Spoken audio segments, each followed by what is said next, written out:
Nós vamos conversar com o cientista político e professor da Fundação Getúlio Vargas, Cláudio Couto. Bom dia, Cláudio. Bom dia, Glauco. Tudo bem aí com você? Tudo certo, Cláudio. A gente chamou aqui o Cláudio Couto para fazer um balanço do cenário político de 2021, mas 2021 teima em não acabar, né, Cláudio? Então os fatos vão se sucedendo e a gente tem que abordá-los aqui. Um deles, inclusive, que foi a aprovação do orçamento para 2022 ontem pelo Uhum. Congresso Nacional, né? E aí tem alguns destaques que, primeiro, o patamar de investimentos públicos federais vai ser o menor da história. A gente até abordou essa questão aqui no jornal, Cláudio, com o Uhum. Fausto Augusto Júnior, diretor técnico do Diese. Serão 44 bilhões no ano que vem, num cenário de crise econômica e social. Mas tem outros dados aqui, os ministérios que receberam a maior parte dos investimentos para 2022 foram da Defesa, 8,8 bilhões, e do desenvolvimento regional, que é o mais agraciado por verbas do chamado orçamento secreto, que levou Uhum. 8,2 bilhões. No fim das contas, esse orçamento, com baixo nível de investimentos, privilegiando setores como o setor da defesa e também acalmando ali os parlamentares do chamado Centrão, que são a principal base desse orçamento secreto, acaba sendo um pouco o retrato do que foi e do que é até agora o governo Bolsonaro? Olha, Glauco, eu acho que sim, né? É mais uma demonstração da incapacidade de governar. Acho que é isso que nós estamos vendo aí. Tentar, num ano como esse, ainda um ano de eleição, que até os políticos gostam muitas vezes de produzir investimentos que tenham rendimento eleitoral. E aí eu não estou pensando só, claro, nos parlamentares por conta do orçamento secreto, mas estou pensando no próprio presidente da República. Ele poderia ter interesse aí de inaugurar obras, de ter algum tipo de ação muito visível que pudesse ser creditado ao governo, mas está abrindo mão disso. E aí, o que faz? Gasta esse dinheiro com os seus amigos, com os seus colegas, com aqueles que não só preenchem muitos cargos no governo, mas apoiam esse governo, que são os militares. Né? Gastar na defesa nesse momento é dar um apoio muito grande aos militares, é de alguma maneira satisfazer a sua própria corporação. Né? E um governo federal que se ocupa de ficar satisfazendo ali os desejos, os interesses de uma corporação restrita, tem também a questão dos aumentos que ele deu para a Força de Segurança. Isso mostra o tamanho desse governo, um governo pequeno, né? Um governo que, na realidade, não consegue pensar o país de maneira ampla, o país como um todo. Né, e o país com uma série de demandas que precisariam ser atendidas. Isso quando ele consegue fazer essas coisas, porque, no mais das vezes, o que a gente vê é uma grande confusão, é um governo que não realiza o básico. Né? Então, acho que esse orçamento, nesse ponto de vista aí, pelo menos, ele revela o governo que nós temos. Vai privilegiando, né? Lembrando que não foi só nesse orçamento que as Forças Armadas acabaram sendo privilegiadas. Para ter uma noção aqui, só para a compra de aeronaves e caças da Força Aérea Brasileira está reservado um montante de 1,2 bilhão de reais, que é mais do que o orçamento reservado para o saneamento básico no Brasil. A gente Pois sabe é. que é um setor tão essencial, fora que boa parte desse dinheiro também vem da questão de reajustes que foram concedidos ao longo desses últimos anos, inclusive para os militares. Como é que a gente vai fazer para desacostumar as Forças Armadas desse tipo de atenção tão bem dada pelo Bolsonaro em um governo que não seja a do atual capitão? Olha, vai ser um trabalho, né? Porque afinal de contas elas foram muito mimadas aí durante esse governo. Como eu falei, é um governo corporativo, né? É claro que você pode discutir, eu acho que é meritório, o equipamento das Forças Armadas, a compra de aviões, por exemplo. É preciso ter esses aviões para, digamos, vigiar as fronteiras brasileiras, as fronteiras, inclusive aéreas, de fazer a proteção do país. Claro, você pode discutir isso, eu acho que é meritório, tanto que essa compra de caças, ela já se discute já há muitos anos, né? Vem desde ali o governo Lula, o governo Dilma já se começou a discutir essa questão da compra dos caças, né? Até que se definiu ali pelos Gripen, né? Aqueles caças suecos. Mas há mais coisas a fazer no Brasil, ainda por cima num momento de crise como esse que nós vivemos, com a economia em depressão, né, com muita gente desempregada, e você deu um exemplo interessante, saneamento básico. Nós temos um país em que ainda uma grande parte da população não tem sequer acesso a saneamento básico. Isso seria, evidentemente, uma prioridade de qualquer governo minimamente humano, né? Um governo que se preocupasse com problemas que afligem a vida das pessoas naquilo que é mais sério, porque isso, evidentemente, afeta a saúde. mas é bom lembrar, Bolsonaro é aquele que falou que o brasileiro seria resistente aos vírus porque nada no esgoto, né? Então, talvez para o presidente ter saneamento básico, para aqueles que precisam ter e que não têm, isso não é alguma coisa relevante. Acho que isso mostra que o governo é, e claro, vamos ter que desmamar os militares no próximo governo. E eles vão chorar, né? Como todo mundo que passa por um desmame, deve haver aí choro, deve haver reclamação, mas isso é um dos passos, né, que precisam ser feitos para colocar de volta os militares no seu lugar, que é fora de cargos civis, que é fora da política, né, e, enfim, cumprindo a sua tarefa como militares. 6.000 ocupando cargos de confiança, isso é uma coisa impensável numa democracia. A gente tem um governo militar, os militares são corresponsáveis pelo descalabro que é esse governo que aí está. Agora, Cláudio, falando do que foi esse ano no cenário político brasileiro, né? Fui resgatando, inclusive, aqui pesquisando, resgatando alguns dos pontos. Nós tivemos o ex-presidente Lula tendo de volta seus direitos políticos em abril, depois a autorização por meio do STF para o funcionamento da CPI da Covid, que teve um grande destaque no cenário também, e o 7 de setembro, em que houve talvez o ápice, né, dos ataques de Jair Bolsonaro ao Supremo Tribunal Federal, que resultaram, inclusive, em mais uma carta de Michel Temer para o registro da nossa história. Como é que você viu, de uma forma geral, o cenário político desse ano de 2021, Cláudio?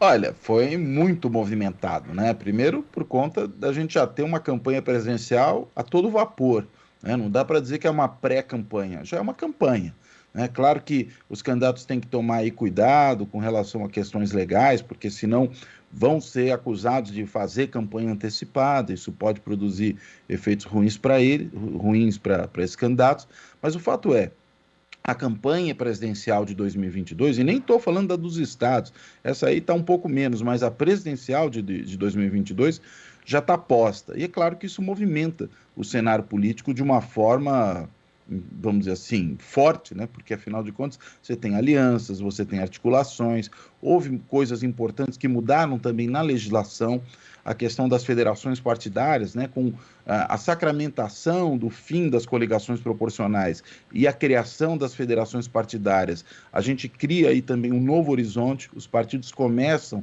a discutir essa possibilidade de junção, né, por um período longo no país inteiro, que são as federações, isso tende a produzir uma certa redução do quadro partidário nos próximos anos, e tudo isso foi esse ano.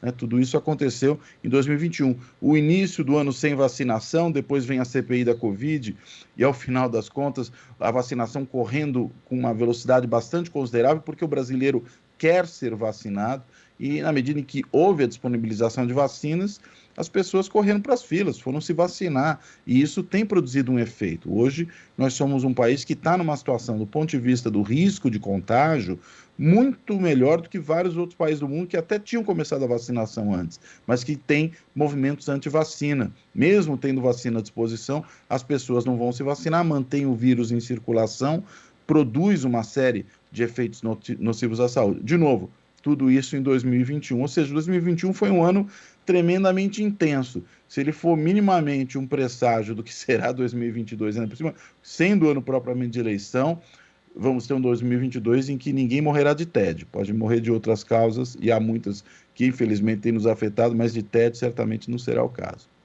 E essa antecipação da campanha, de certa forma, dos debates que vão se desenrolar ali na eleição presidencial de 2022 também decorre, né, Cláudio, de uma campanha permanente por parte do presidente Jair Sim. Bolsonaro, porque desde que ele foi eleito, ele nunca saiu da campanha, né? Claro que qualquer governo governa, obviamente, tendo em vista o cenário político, agradar boa parte do eleitorado, a maioria da população, mas no caso de Bolsonaro, existe aí um fenômeno um pouco inédito na história política brasileira, já que ele fez campanha o tempo todo, e campanha não direcionada a todo o país, mas a um segmento do eleitorado especificamente? Eu acho que sim, né? Eu acho que sim.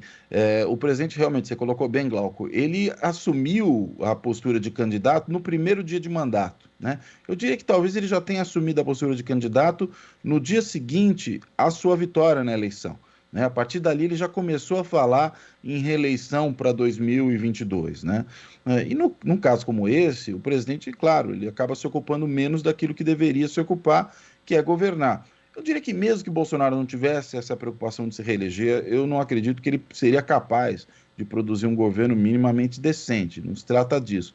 Mas o fato é, ao entrar em campanha tão cedo, ele acaba atraindo todo o resto da classe política, dos partidos, para essa mesma discussão, né? E aí antecipa todo o processo eleitoral. Não é à toa que 2021 já é um ano de campanha, e não só de pré-campanha, pelo menos do ponto de vista prático. Isso acontece porque o presidente, ao iniciar tão cedo a corrida por essa disputa e pautar essa questão, né, de quem, afinal de contas, será candidato, quem não será, quem será o possível vitorioso, ele puxa todo mundo para essa discussão. Todos os outros pré-candidatos ou potenciais candidatos se mobilizam. E aí isso tem um outro efeito, que é o de muito provavelmente a gente ter muito eleitor já decidindo bem mais cedo do que em eleições anteriores, se já vai em quem vai votar. As pesquisas têm mostrado uma tendência à definição preliminar do voto, uma definição até precoce, a gente poderia assim dizer, do voto, muito maior do que em anos anteriores, em que as pessoas deixavam para tomar essa decisão mais perto da eleição. Claro que vai ter campanha, vai ter propaganda, vai ter debate, vai ter uma série de coisas acontecendo em 2022. Não quer dizer que alguém que afirmou categoricamente hoje que já tem o voto decidido não possa mudar de ideia.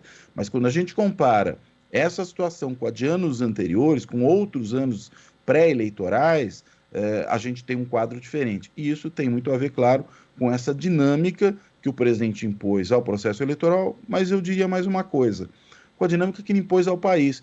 Ele produz um governo tão passivo de rejeição, de rechaço, de repúdio, que as pessoas já começam a se preocupar muito rápido com a possibilidade de tirá-lo logo do cargo. E aí, consequentemente, já que não tem impeachment, né, isso não andou, acaba se preocupando com a eleição, presta mais atenção nisso, define mais cedo o voto. Acho que é essa conjunção de fatores que produz esse cenário aí que a gente vê. Agora, desde 7 de setembro, né, quando o Bolsonaro acabou recuando em relação aos ataques que ele fazia constantemente ao Supremo Tribunal Federal, ele tem voltado suas baterias de novo para a questão do negacionismo e agora, Uhum. né, atacando principalmente a aprovação da vacina da Pfizer para crianças de 5 a 11 anos, inclusive incitando, de uma certa forma, a violência contra diretores da Anvisa, ao dizer que queria Sim. expor os nomes das pessoas que tinham aprovado ali a vacina infantil. Enfim, Cláudio, eu vejo essas coisas assim e penso, poxa, mas isso é só para um segmento da sociedade mesmo, né? Aquilo que o Bolsonaro vem fazendo reiteradamente. Só que a essa altura, com o nível de impopularidade que Bolsonaro tem, de acordo com todas as pesquisas, a estratégia dele é garantir esses 20%, que seriam aí 20% em torno disso, né? Que compram o discurso dele para ter uma vaga no segundo turno, se houver segundo turno em 2022? Olha, é difícil ter certeza exatamente do que pauta o presidente com relação a isso. Uma possibilidade é essa, né? Ele quer manter o apoio daquele nicho de fanáticos que são os bolsonaristas, porque a gente tem um governo de fanáticos apoiado por fanáticos, e a gente está vendo aí que alguma coisa, quando a gente pensa no núcleo duro disso, de uns 15, entre 10 e 15%, mas tem aqueles que vão um pouco por gravidade, né, e que acabam apoiando esse governo também. Se ele mantém essa intenção de voto acima dos 20%, ele preserva, claro, muito a sua chance de ir para o segundo turno. Isso pode ser uma estratégia. A outra é, o governo Bolsonaro é isso mesmo, né? Não é só que ele está cortejando essa base de fanáticos. Tem um outro elemento aí, é que ele, na realidade, opera dessa maneira. É assim que ele enxerga a política, é assim que ele pensa em fazer a política.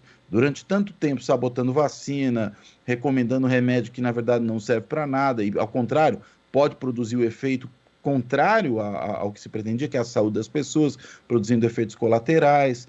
Tudo isso que a gente viu, né? Pregando contra o distanciamento social e agora brincando de ser Herodes, né? Quer dizer, Bolsonaro querendo negar a vacina às crianças. É interessante que o bolsonarismo e a extrema-direita, mundo afora, tem uma certa obsessão por essa questão das crianças, né? Você vê que eles gostam muito de acusar os seus adversários, que eles sempre transformam em inimigos, de pedofilia. Eles sempre falam disso.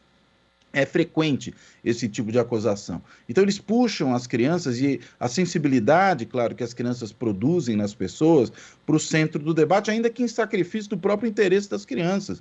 No caso, muitas vezes, a sua educação e, nesse caso, a sua saúde, né? A preservação da sua vida. Houve morte de crianças, é um número relativamente pequeno, quando a gente olha o universo de gente que foi vitimada pela Covid-19 no Brasil, por incúria do governo, mas elas são vítimas potenciais. Há atestação de que é saudável e é seguro que elas sejam vacinadas. Mas o que o governo faz? Procrastina isso lá para o começo de janeiro, prega contra, intimida os funcionários da Anvisa que nada mais fizeram do que cumprir o seu papel, né? Ou seja, fizeram aquilo que eles têm que fazer, quer dizer, olha, é seguro prescrever ou é seguro aplicar essa vacina nas pessoas. E o presidente produz esse pampeiro, né? Parece que, na realidade, existe aí uma preocupação não só em produzir morticínio, mas em tratar disso especificamente, eu acho que esse é o ponto agora, em cima da questão das crianças, né? De potencializar. O governo genocida agora virou um governo pedocida, né? Um governo que obra para produzir o morticínio generalizado de crianças que não vierem a se vacinar, né? Que, ainda que, insisto, o número possa ser relativamente pequeno, prefere as deixar desprotegidas, causar pânico nos pais, causar pânico nas famílias, né? Para que não façam aquilo que é o óbvio que tem que fazer. Vamos ver se as pessoas têm discernimento para, pelo menos, superar mais essa desinformação que o governo produz, mais essa disseminação de pânico, e que façam o seu papel, assim como as pessoas foram se vacinar, que elas levem também seus filhos para se vacinar, para protegê-los. Eu acho que é essa a questão, mas o governo gosta de construir cavalos de batalha o tempo inteiro. Em vez de governar, ele cria esses cavalos de batalha para manter a sua base mobilizada, para manter esse discurso de perturbação constante, de caos constante na cena política do país, e aí, consequentemente, fazer com que o governo não opere e que a vida das pessoas piore dia a dia. É disso que se trata, não acho que é só estratégia eleitoral, não.